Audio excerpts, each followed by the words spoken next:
आज की ये कहानी एक ऐसी लड़की की है जिसे उसके खुद के फादर ने उसे मौत के घाट उतार दिया, वो भी अपनी एक ईगो के चलते। नमस्कार दोस्तों, मेरा नाम है विजय और आपका स्वागत है हमारी एक और नई वीडियो में। हर कोई अपनी लाइफ में बड़ा सपना जरूर देखता है, लेकिन सबको वो सपना जीने का मौका नहीं मिलता। राधिका यादव भी एक ऐसी लड़की थी जिसका सपना विंबलडन टेनिस टूर्नामेंट खेलने का था। इसके लिए वो पूरे दिल से मेहनत करती थी। राधिका यादव एक 25 साल की गुड़गांव की टेनिस प्लेयर थी जो स्कूल टाइम से ही टेनिस गेम पर मेहनत करती आ रही थी और राधिका यादव नेशनल सर्किट में AITA और ITF रैंकिंग तक पहुंच चुकी थी। जब राधिका 8 साल की थी तब उसके शोल्डर में इंजरी हो गई थी। इसके बावजूद उसने अपनी इंजरी से रिकवरी करके अपनी प्रैक्टिस को कंटिन्यू करा। इससे पता चलता है कि राधिका अपनी ड्रीम के लिए कितना सीरियस थी। और कोविड के बाद राधिका ने अपनी टेनिस एकेडमी शुरू करी थी, पर उसकी लाइफ के अंदर एक और साइड चल रही थी जिसे सिर्फ उसके घर वाले ही जानते थे। उसके पापा दीपक यादव को गाँव में लोग बार बार ताने देते थे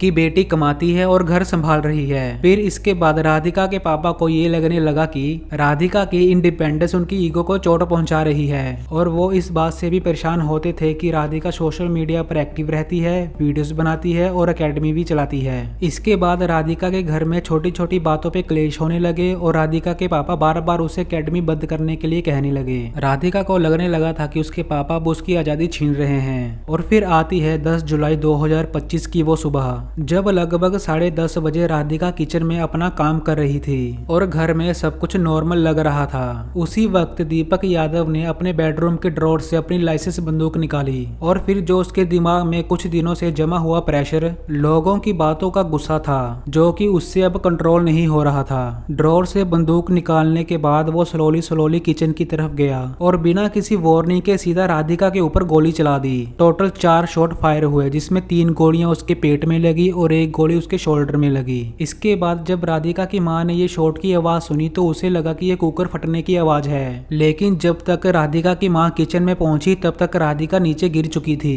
फिर राधिका को हॉस्पिटल ले जाया गया पर डॉक्टर ने उसे डेड डिक्लेयर कर दिया। मौके पे पुलिस भी आ गई और फिर दीपक यादव को गिरफ्तार कर लिया जाता है। आगे इन्वेस्टिगेशन में पुलिस ने ये क्लियर किया कि ये मामला किसी अफेयर, कोई गैंग कनेक्शन या किसी बड़ी साजिश का नहीं था, बल्कि ये सिर्फ ईगो, लोगों के ताने, प्रेशर और घर के अंदर के इमोशन का ब्लास्ट का था, जिसके कारण एक लड़की जो सिर्फ टेनिस और अपने सपनों के बारे में सोचती थी वो आखिर में अपने ही घर में उन्हीं हाथों से खत्म होगी जिनके लिए वो सब कुछ कर रही थी। ये एक ऐसी कहानी जो दिखाती है कि कभी कभी सपने दुनिया से नहीं बल्कि अपनों के अंदर पल रही ईगो से हार जाती है।